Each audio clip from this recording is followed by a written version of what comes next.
Salut à tous, épisode 3 avec cette loto soudal de John Degenkolb et Philippe Gilbert, puisqu'on a malheureusement eu Tim Wellens blessé. C'est censé me servir de test, et peut-être qu'en fait ça servira de plus que ça, parce que l'expérience déjà de ce début de partie, elle est très très agréable, et elle augure aussi de choses qui peuvent être vraiment sympathiques, qui peuvent permettre aussi de mieux apprendre cet opus du jeu qui diffère au niveau du comportement de l'IA, diffère avec ses précédents. On assiste parfois à des scénarios sur classique notamment qui sont fort agréables. Je vais vous en proposer un dans cet épisode. Alors, on avait quelqu'un sur Paris-Roubaix, bien sûr, j'entends. On a quelqu'un qui a forcément brillé là en ce début de saison. Comment dire les choses autrement? C'est John Degenkolb qu'on voit ici sur un final incertain de Gant-Wevelgem qui prend comme ça cette course de manière assez opportuniste. Euh, voilà, je dirais que ça va. C'est pas comme les 3 jours de Bruges-la-Panne où, honnêtement, on ne nous conteste pas assez le train de sprint, très clairement. Après, il y a eu ce Tour des Flandres à l'épisode précédent qui était plutôt mérité, je pense aussi, pour Degenkolb. La passe de 3, est-ce qu'il y aura la passe de 4 c'est tout l'objet de cette vidéo. Est-ce que Roubaix fera le 4 sur 4 pour John Degenkolb, qui s'est déjà imposé dans sa carrière à Roubaix, c'était somptueux, vous en souvenez peut-être, en 2015, une victoire juste exceptionnelle. Et là, on avait eu quand même donc, à l'épisode précédent, la chance dans un final plutôt, plutôt sage de la part des favoris.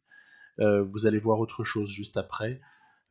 Plutôt sage, ce round 2 avec Tim Wellens qui a donné tant qu'il a pu. Après, c'était Philippe Gilbert qui était finalement chargé de d'emmener Degenkolb le plus loin possible. On voit ici la dernière montée du Paterberg où Sagan, voilà par contre, quelqu'un qui avait pris des risques sur cette course, c'était Peter Sagan. Et puis derrière, on va réussir quand même à le reprendre, notamment déjà par une première accélération de Philippe Gilbert, suite à laquelle John Degenkolb va essayer de faire le jump comme ça, voilà, de rejoindre Peter Sagan, va même essayer de le déposer, mais en fait, Peter Sagan, il lui en reste, mine de rien, il lui en reste sous la pédale à ce stade-là. Du coup, Degenkolb, Sagan vont finir à deux, et derrière, ça ne s'entend pas comme il le faudrait, peut-être que tout simplement, il n'y a plus d'énergie. Et voilà comment John Degenkolb va chercher son Tour des Flandres ici. Donc, je dirais scénario presque déjà vu, on peut le dire. C'est presque du déjà vu, cette manière-là de s'imposer sur le Tour des Flandres. En revanche, ce qui va suivre, vous l'avez pas vu. Ou alors vous l'avez déjà joué vous-même et vous avez lu des trucs similaires. Mais ce qui va se passer sur Roubaix, c'est quelque chose qu'on n'a pas eu encore jusque-là. Et je m'en réjouis parce que la course va être vraiment animée. Après, il y a donc du positif, comme je le signalais, c'était des classiques qui sont quand même très belles à jouer. J'ai trouvé que Milan-San Remo, avec une attaque tôt dans le Poggio, volontairement de ma part, j'ai pas attendu la cabine téléphonique, c'était volontaire, se passe pas mal au final parce que Wellens qui s'impose devant Matthews, Van Aert et Terpstra. Bon, on sait qu'après c'est revenu au niveau des sprinters, mais allez, ça va. Il y avait 4 mecs qui sortaient, c'était propre, on va dire, c'était propre. Le Dwars door Vlaanderen était plutôt correct aussi dans le sens où déjà la participation était un petit peu meilleure. Et je dirais que c'est plutôt quelque chose que je mets dans le côté du positif. Après, c'est sûr qu'il y avait quelqu'un nommé Philippe Gilbert qui était au-dessus du lot, et donc par là même la victoire était logique, mais quand même, ça va. La présence de Stibar, de Terpstra, certaines présences comme ça m'ont vraiment fait plaisir. Et puis il y a aussi d'autres aspects qui sont un peu moins drôles dans notre campagne de classique là, pour cette année. Les aspects un peu moins drôles, évidemment, c'est le fait que sur les Strade Bianche, la victoire se dispute de cette façon-là, parce qu'on aimerait vraiment avoir autre chose sur le final, notamment, bien sûr. Et on aimerait surtout avoir aussi des pavés qui soient un peu plus sélectifs. Enfin, non, je m'exprime mal. Que les secteurs de gravillon, pardon, soient pris en compte comme des pavés faibles. Enfin, je sais pas, il y a peut-être une transposition à faire avec le jeu. Et toujours dans le négatif, c'est la manière dont on arrive à imposer notre train qui me paraît abusive, comme l'illustre ici la victoire de Klug sur Matteo Trentin. Klug bien emmené, certes, mais qui s'impose devant Viviani, Sagan, Demar, etc., etc. Trentin, ça ne va pas. Après le négatif, ça c'est du négatif pour moi, pour la partie, c'est la blessure de Tim Wellens, c'est son abandon au cours du Tour des Flandres, autour du Tour du Pays Basque, pardon. Mais c'était pas si négatif que ça. Non, le côté, parce que ça doit arriver, hein, c'est des choses qui arrivent. On a vu il y a 2 ans d'ailleurs des coureurs qui avaient mal vécu le Tour du Pays Basque et qui s'y étaient blessés, malheureusement. Donc ce sont des choses à la limite qu'on peut rencontrer, mais surtout, je dirais, ce qui est gênant, alors on voit qu'après j'ai essayé de trouver une porte de sortie à Wellens, peut-être sur le Giro, on verra, on y réfléchira, je sais pas. Ça dépendra de la fiabilité ou pas de la durée de blessure annoncée. Non, on va parler de Paris-Roubaix, bien sûr. On va parler de Paris-Roubaix pour une course qui s'annonce folle. Je vais commenter en direct, en espérant ne pas chuter. Mais ça, c'est pour la blague. Il y a des favoris qui sont... vous allez les voir apparaître. Les favoris, même si on est plutôt pas mal lotis, hein, on a nos pics qui sont évidemment actifs, pics de forme actifs sur Paris-Roubaix. Cela va de soi. Et puis, voilà, je vous avais parlé des favoris, vous allez ici les voir. Et donc Van Aert, Sagan, Gilbert, malheureusement, le 3e larron à 3 étoiles n'est pas bien loti. Il hérite encore une fois d'une forme du jour qui risque de nous faire bien du mal et bien de la déception. C'est terrible, hein, cette période de classique aura été catastrophique pour Philippe Gilbert. Est-ce qu'on aura au moins une issue favorable du côté de l'Amstel Gold Race? Je peux même pas le dire à ce stade-là, mais ce qui est certain, c'est que voilà, pas verni le filou, pas verni du tout, et ça fait mal. Ça fait mal parce que c'est un super mec. J'adore, moi en fait, vous savez, je suis gros fan de l'ami de l'ami Philippe Gilbert, et ben non. Eh ben non. À -1 déjà, je sais avant de commencer que ça ne le fera pas. Après, ce qui reste à voir, c'est si Wallace est mieux loti que Frison. À mon avis, Wallace est mieux loti malgré le +1 par rapport à Frison +2. Il conserve tout de même un avantage, notamment physique, et sur pavé, sur plaine, bon, allez, ça se vaut. Ça se vaut. Donc, 3e homme, en fait, Wallace.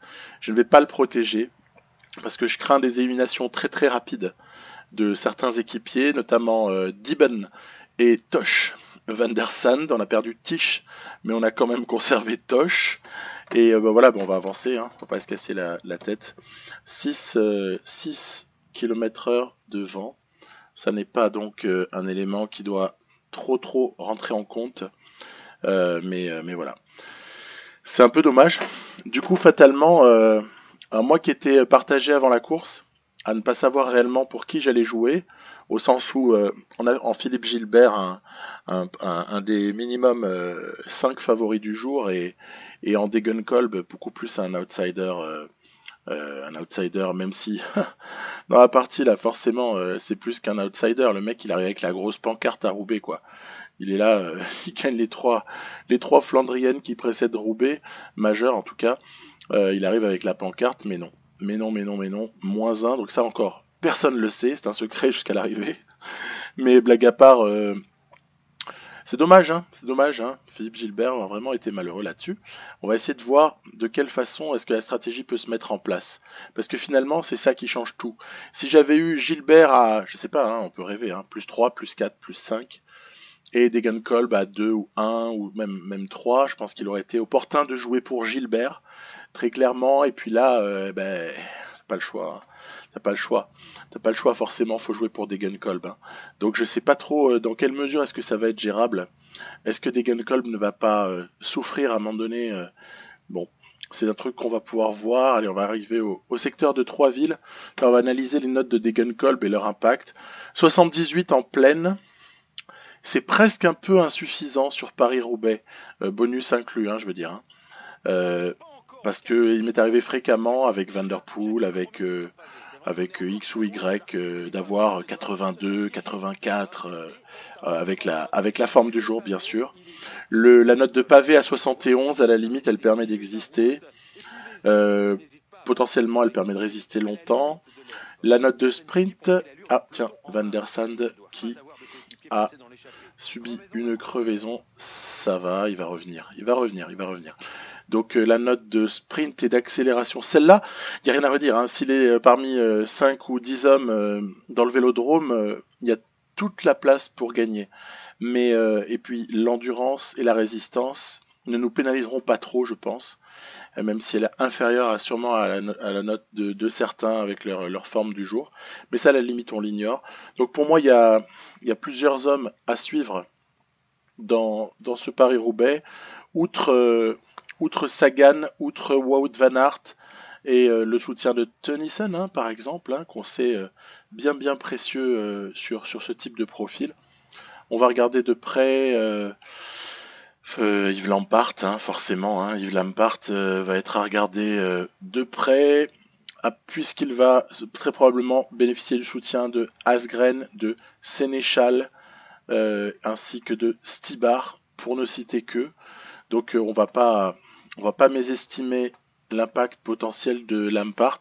Mais sinon, évidemment, focus sur Stuyven, hein, puisqu'on a vu que Pedersen il est présent. D'ailleurs, c'est un peu un fail, hein, parce que vous l'avez vu dans ma vidéo précédente, vous avez vu probablement, regardez, vous avez vu que du côté de la Trek Segafredo, on avait aligné Mats Pedersen sur le Tour du Pays Basque.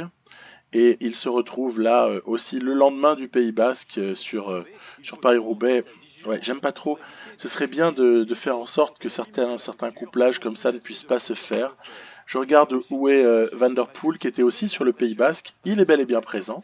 Donc Mathieu Van der Poel est un grand candidat.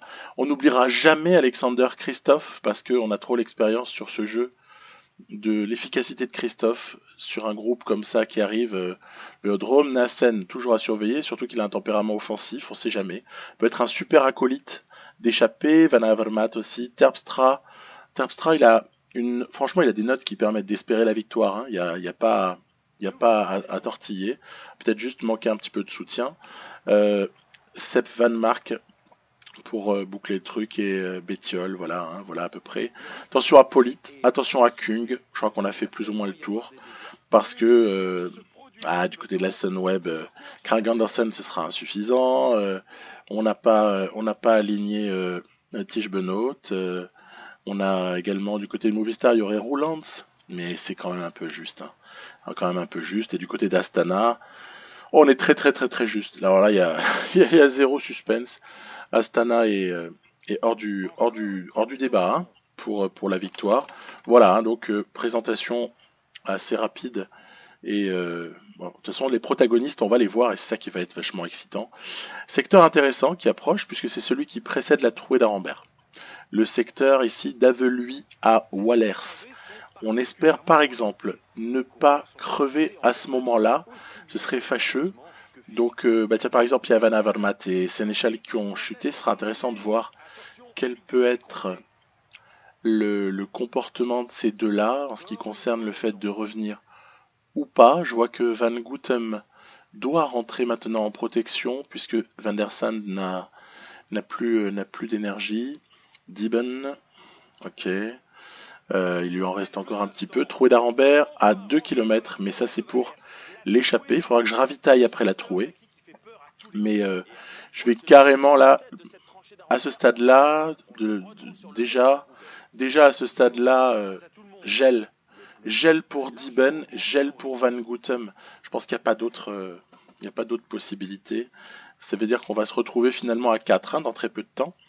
On va être à 4 hommes devant et il faudra essayer de faire le mieux à partir de là. Donc voilà, on est bien situé dans la trouée. Un petit coup de caméra, voilà, pour peu qu'on n'ait pas... Cette vue est toujours très jolie, hein. Vous voyez, il y a une cinquantaine, soixantaine de coureurs qui vont forcément sortir de la trouée d'Arambert, qui vont sortir en tête. On va donner frison pour la protection de notre ami, voilà. Ah bah Dibben peut peut-être encore faire la maille. C'est même pas dit, hein. En fait, Dibben est en train de craquer, le pauvre. Il est en train de craquer totalement. Il y a encore un secteur pavé. Peut-être prévoir de ravitailler juste après le prochain secteur. Je vais mettre déjà Wallace sur la protection de John Degenkolb. Voilà, et on va comme ça partir sur ce qui sera, j'espère, le plus longtemps possible notre ossature là. Donc, par rapport à Van Goutems, Van der Sande et Dibben, ils vont déjà ravitailler, mais je sais que Dibben va se faire lâcher, forcément. Devant, c'est AG2R qui roule pour le compte donc de Nassen, puisque c'est légitime de penser ça comme ça. Ouais, Dibben le pauvre. Allez, il faut pas m'empêcher de ravitailler là par contre. Hein. Il faut pas m'empêcher de ravitailler, donc Dibben, allez, terminé, mon grand. Frison va nous ravitailler tout ça. J'espère qu'il va pas se prendre une cassure à cause de du mec qui aura des Cavagna par exemple qui est en train de souffrir à deux cortes, cône de corte, avec ses goujards. Il y a des mecs à l'arrière comme ça qui peuvent nous causer une petite cassure. Il faut surtout pas la prendre.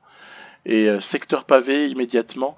Il y a de fortes chances en fait pour que ce simple ravitaillement assuré par Frison lui coûte énormément. Il reste pourtant 80 km et ça roule pas à toute allure, mais quand même. Il y a un certain rythme.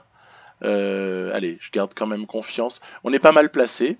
L'échappée est sur le point d'être reprise. On apercevait Morik par exemple, Nivenhuis qui craque. Ah oui, Francis Gaudin, yes.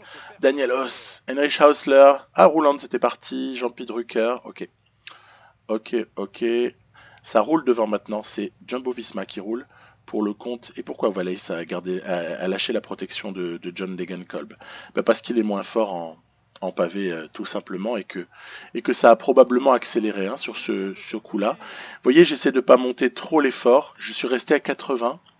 80 qui, par exemple, m'a fait descendre Philippe Gilbert. Hein. Ça l'a fait un petit peu descendre.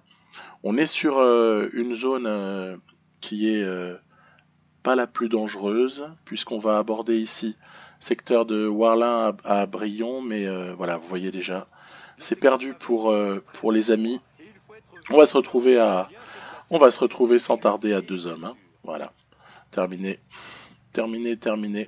Donc bah oui, bah là il n'y a pas trop le choix. Hein. On va raccrocher Degenkolb avec Gilbert et on va déjà commencer à protéger John. Puisque je pense qu'il faut garder le plus de force le plus longtemps possible. Attention, ça attaque devant. Stuyven qui est parti. On voit Christophe et Evan Mark qui ont réagi. Il va falloir être vigilant. Stuyven qui part donc à 70 bornes de l'arrivée. Jumpy Drucker qui roule. Alors ça, du coup, c'est pas inquiétant. Parce qu'il reste encore des équipiers pour les leaders majeurs. Hein. Du coup, l'attaque de Stuyven ne me paraît pas extrêmement bien jouée. Voilà, vous voyez par exemple Marcus Burghardt qui ici va ramener tout le monde. Il y a Nils Pollitt qui roule, mais là encore, ça doit être plutôt pour son propre compte. Attaque d'Asgren. Christophe Van Der Poel, Bettiol, Lampard, Terpstra qui suivent. Asgren et Christophe sont donc devant.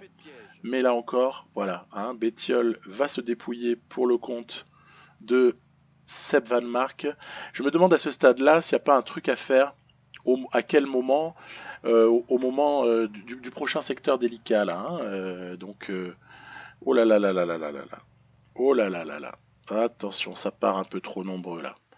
Stuyven, Van Aert, Nassen, Asgren, Lampard, Sagan, Christophe. Faut pas laisser partir ça. Faut pas laisser partir. La prochaine fois, il faudra qu'on y soit. Il faut pas laisser partir tout ça. Donc phase de repos pour tout ce petit monde-là. On voit que donc on s'est neutralisé. Hein. On va arriver sur le secteur de Orchi.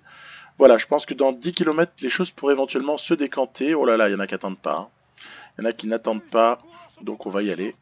On va y aller en curseur protégé, mais pas davantage. Vous voyez, il y a Stuyven et Sagan ici qui ont attaqué. Là, c'est du Paris-Roubaix ultra offensif. Hein. Il y en a qui ont vraiment, qui sont venus là pour faire le spectacle. Ah, il y a Bettiol qui a encore les moyens de rouler. Ce qu'il faut surveiller, en fait, c'est ça, c'est la présence encore d'équipiers ou pas pour les leaders principaux. On voit par exemple que Sagan et Stuyven ne vont pas poursuivre leur effort. Ils vont pas le poursuivre. Et ça va évidemment se calmer à partir du moment où il y aura la jonction. Oui, mais il n'y a pas de jonction, puisque Bettiol a plus les jambes. Donc c'est Van Aert qui roule. Attention, attention, attention, attention. Là, c'est le moment où les choses, elles pourraient bientôt dégénérer.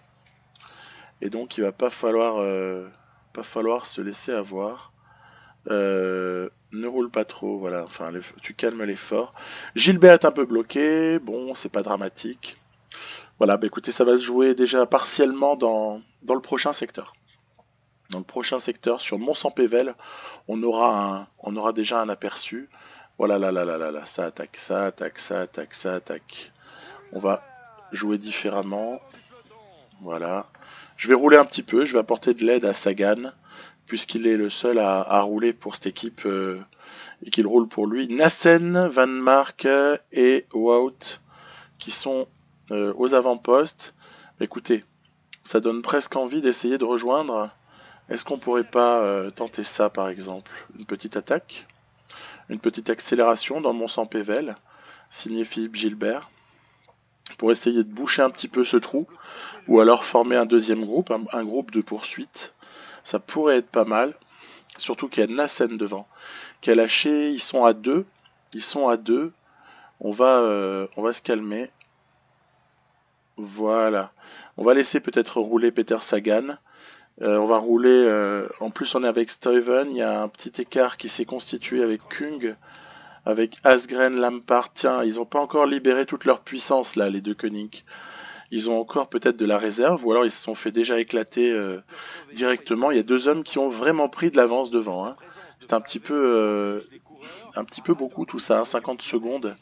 On va voir un peu comment ça peut évoluer. Ben, je crois que c'est clair. Ça va mal évoluer. On est à une minute, plus d'une minute de retard maintenant sur la tête de course. On va se faire reprendre. Je considère pas que ce soit un mauvais coup de se faire reprendre, parce que ça va rouler. Ça peut rouler. Ah, non, ils sont en défaillance. S'ils sont en défaillance, il va falloir partir. Hein.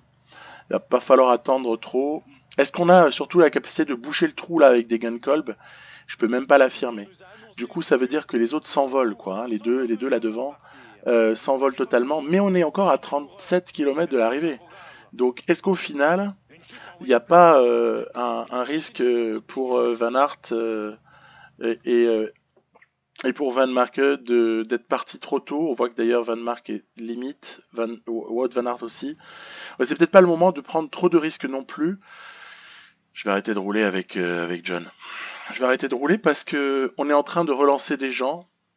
On va plutôt faire en sorte que ce soit voilà, de Koenig Quick Step. Finalement, c'est toujours le même jeu. C'est si tu roules, les autres se reposent.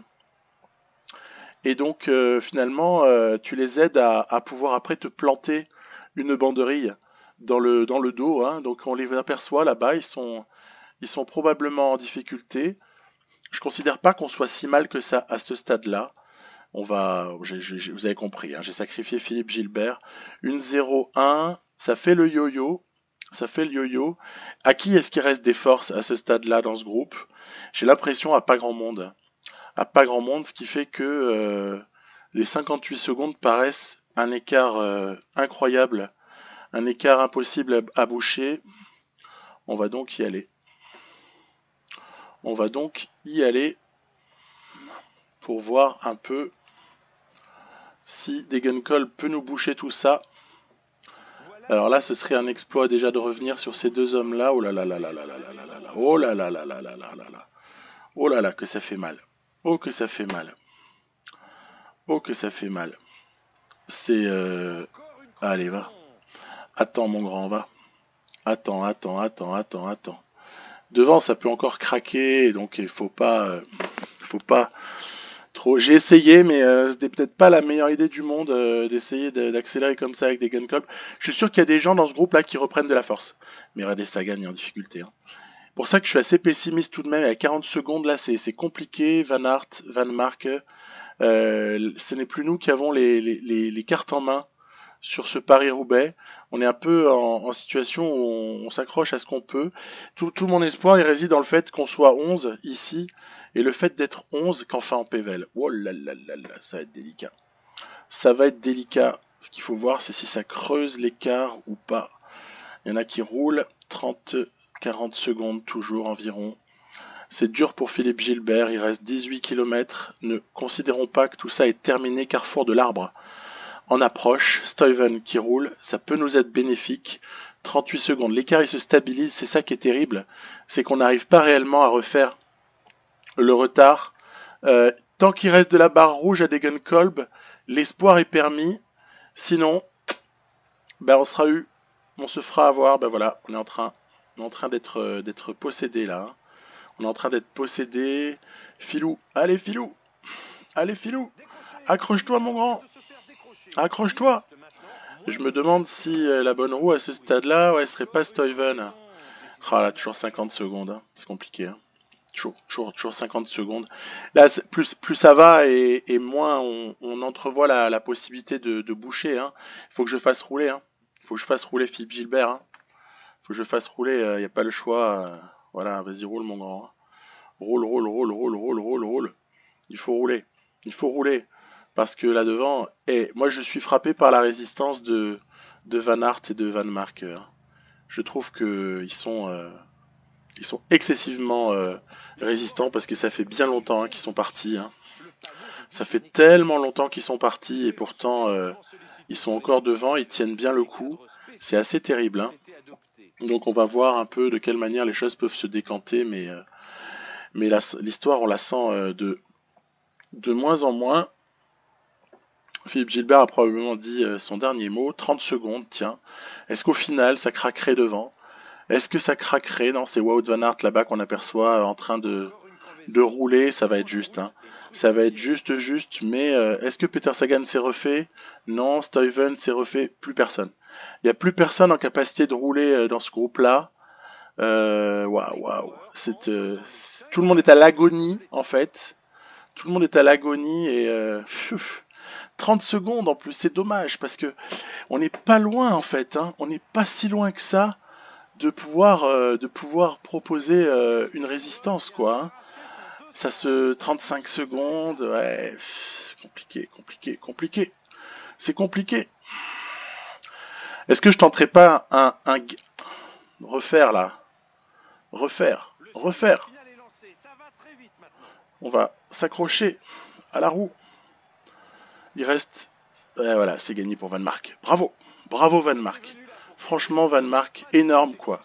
Énorme, rien à dire. On va faire 3 comme ça avec John Degenkolb, ce qui est déjà, bon, c'est pas pourri, hein. C'est pas pourri de faire 3 avec Degenkolb, mais bon, voilà, hein, c'était encore une fois très offensif et magnifique, hein, magnifique course. Hein. Imaginons, on a la même course en réalité, on est comblé quoi. Hein. Donc là, pour le coup, il y a un progrès qui est considérable. Hein. Sur ce type de course, là, le jeu vraiment propose quelque chose d'assez incroyable et d'hyper intense. Je sais pas ce que vous en penserez, mais moi, je suis totalement comblé quand je vois ça. Hein. C'est incroyable. Hein. Pour le coup, c'est des trucs qui pourraient me donner envie d'acheter le jeu si j'avais pas. Hein. Je suis assez honnête. Quand je parle de l'adjoint qui est défaillant, je le dis, mais là, sur des choses qui vont très très bien et qui sont améliorées, je préfère quand même le mentionner. Cette attaque, en fait, aura été déterminante. Vous voyez, ils partent à 3. Ils partent à 3 et puis en fait, il y en a 2 des 3 qu'on reprendra plus jamais. Quoi.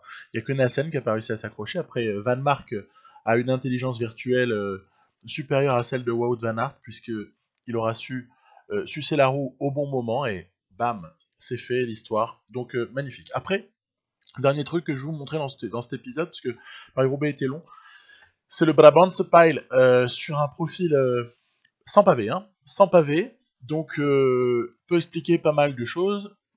Un plateau qui est, on va dire, similaire un peu au plateau qu'on pourrait avoir sur une World Tour classe B. En tout cas, ça pourrait ressembler vaguement à un plateau de Dwars door Vlaanderen, hein, à travers la Flandre. Et je la montre parce que elle est plutôt sympa, je l'ai bien aimée, je je peux que vous dire que si vous la jouez, vous allez peut-être prendre du plaisir. Il y a pas mal de punchers présents, sans doute, le parcours est plutôt vallonné. Et nous, du coup, j'ai décidé de jouer le coup pour Philippe Gilbert, euh, malgré le plus 5 de John Degenkolb, parce que je me suis dit que sur la boss finale, parce que l'arrivée est jugée un petit peu à l'instar de ce qu'on connaissait avant sur ce cours, sur donc Flèche Brabanson, hein, si on parle français. Euh, L'arrivée est jugée un petit peu sur le même type de boss qu'on pouvait avoir avant. J'ai dit le même type, hein, c'est pas la même. Vous savez, le Leuven, là, pour ceux qui connaissent le variant d'avant, par rapport à Flèche Brabanson. Donc, je me suis dit, allez, on va muscler un petit peu tout ça. On va essayer d'éliminer des gens, réduire le groupe. Vous voyez, voilà, le final s'annonce. Et puis, bah, j'ai pas forcément le matos idéal pour durcir sur classique, on va dire, vallonné, hein. Vous pouvez le voir vu le profil des gens, mais n'empêche que ça va, on a quand même des coureurs qui sont performants, et Van der Sande ou auparavant Wallace, etc., peuvent faire le boulot au final, ils sont quand même assez bons, et j'aime bien ces équipiers-là.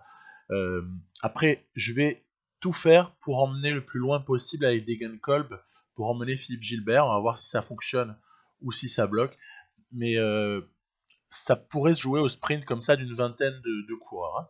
C'est à peu près ce à quoi on s'attend, ce final. Et ouais, j'aime bien.